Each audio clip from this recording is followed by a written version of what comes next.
Assalamualaikum warahmatullahi wabarakatuh.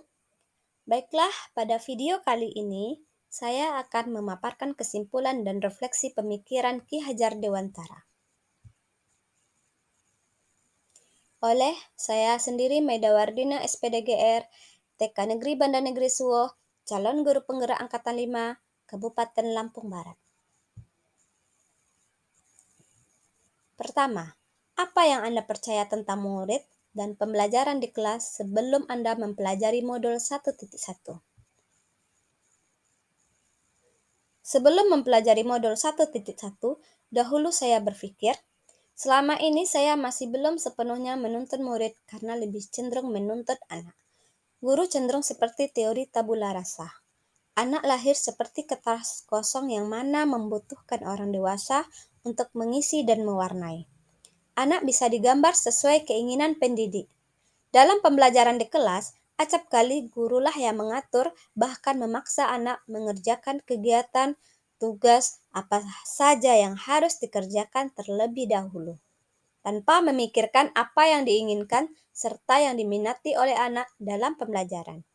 Sehingga anak merasa tidak bebas untuk berkreasi dan berinovasi.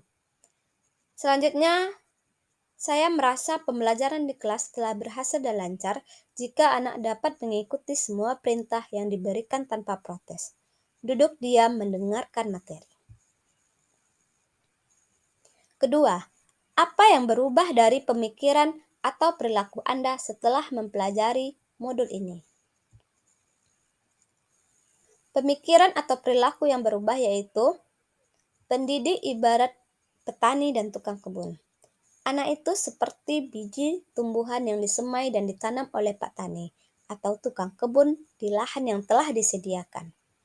Anak-anak itu bagaikan bulir-bulir jagung yang ditanam. Bila biji jagung ditempatkan di tanah yang subur dengan mendapatkan sinar matahari dan pengairan yang baik, maka meskipun biji jagung adalah bibit jagung yang kurang baik, kurang berkualitas, dapat tumbuh dengan baik karena perhatian dan perawatan dari Pak Tani. Demikian sebaliknya, meskipun biji jagung itu disemai adalah bibit berkualitas baik, namun tumbuh di lahan yang gersang dan tidak mendapatkan pengairan dan cahaya matahari, serta tangan dingin Pak Tani, maka biji jagung itu mungkin tumbuh, namun tidak akan optimal. Seorang petani yang menanam padi, misalnya, hanya dapat menuntun tumbuhnya padi. Ia dapat memperbaiki kondisi tanah, memelihara tanaman padi, memberi pupuk dan air, membasmi ulat-ulat atau jamur-jamur yang mengganggu hidup tanaman padi, dan lain sebagainya. Meskipun pertumbuhan tanaman padi dapat diperbaiki, tetapi ia tidak dapat mengganti kodrat iradatnya padi. Misalnya, ia tak akan dapat menjadikan padi yang ditanam itu tumbuh sebagai jagung. Selain itu, ia juga tidak dapat memelihara tanaman padi tersebut seperti hanya cara memelihara tanaman kedelai atau tanaman lainnya. Pendidikan ibarat sistem tata surya. Dalam sistem tata surya, planet-planet dan matahari selalu bergerak sesuai dengan orbitnya dan berotasi di atas sumbunya. Mereka tidak pernah berhenti berputar, karena ketika mereka berhenti berputar, maka akan terjadi kehancuran. Begitu juga dengan pendidik bersifat dinamis, tidak boleh statis. Pendidik selalu melakukan perubahan dalam pembelajaran yang harus sesuai dengan kodrat alam dan kodrat zaman. Perubahan itu kekal, bergerak, terus bergerak, dan selalu bergerak. Dalam tata surya, tidak ada planet yang sama. Planet bergerak pada orbit dan kecepatannya masing-masing. Begitu juga di kelas, terdapat berbagai keberagaman pada anak. Mereka mempunyai bentuk dan karakteristik yang berbeda. Setiap anak memiliki potensi dan minat yang berbeda. Biarkan anak berkembang dengan sendirinya, sesuai dengan potensinya masing-masing. Menurut Ki Hajar Dewantara, pengajaran adalah bagian dari pendidikan. Pengajaran merupakan proses pendidikan dalam memberi ilmu atau berfaedah untuk kecakapan hidup anak secara lahir dan batin. Sedangkan pendidikan memberi tuntunan terhadap segala kekuatan kodrat yang dimiliki anak agar ia mampu mencapai keselamatan dan kebahagiaan yang setinggi-tingginya. Oleh karena itu, agar lebih baik lagi untuk kedepannya, saya berharap dapat melaksanakan pengajaran dan pendidikan di kelas, agar anak dapat mencapai kebahagiaan dalam pembelajaran. Saya akan melaksanakan pembelajaran sesuai dengan prinsip bermain sambil belajar, belajar seraya bermain. Melalui bermain, dapat mengembangkan semua aspek perkembangan anak, yaitu cipta, kognitif, rasa, perasaan, karsa, afektif, sehingga menciptakan karya, psikomotor. Dapat menanamkan nilai budi pekerti luhur, serta dapat mencetak pelajar profil Pancasila.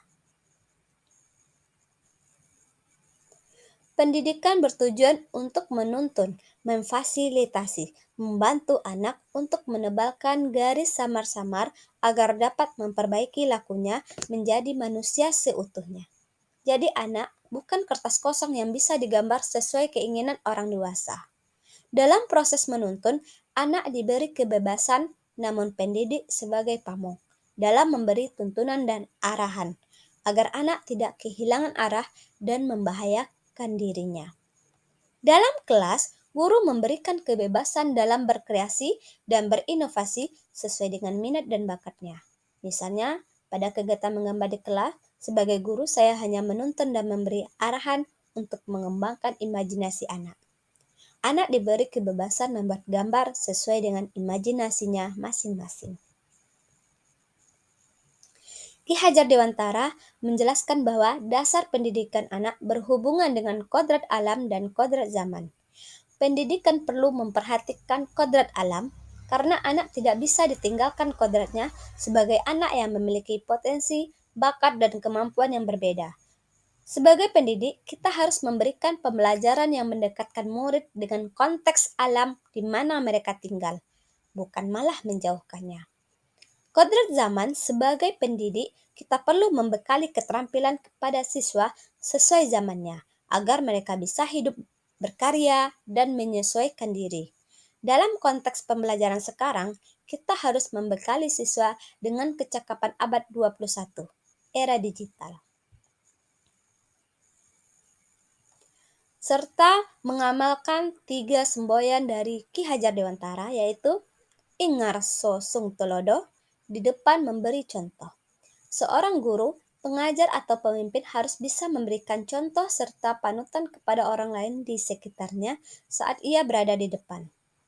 Ing Madio Mangunkarso, di tengah memberi semangat.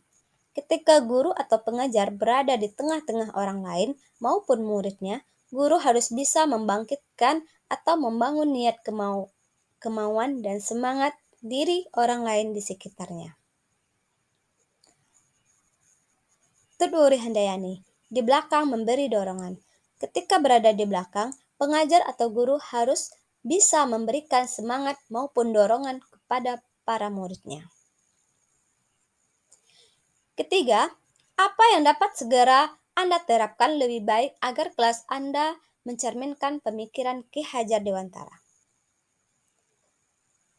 Yaitu, saya mengubah pembelajaran berpusat pada anak, menuntun anak berkembang sesuai kodratnya, menciptakan lingkungan belajar yang aman dan nyaman, mendesain pembelajaran melalui media permainan yang menarik sehingga anak dapat mencapai kebahagiaan dalam pembelajaran, berusaha menjadi tauladan bagi siswa, serta bekerja sama dengan semua warga sekolah, baik kepala sekolah, teman sejawat, orang tua, siswa, agar tujuan pendidikan dapat tercapai.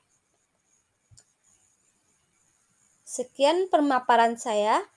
Terima kasih atas perhatiannya. Assalamualaikum warahmatullahi wabarakatuh.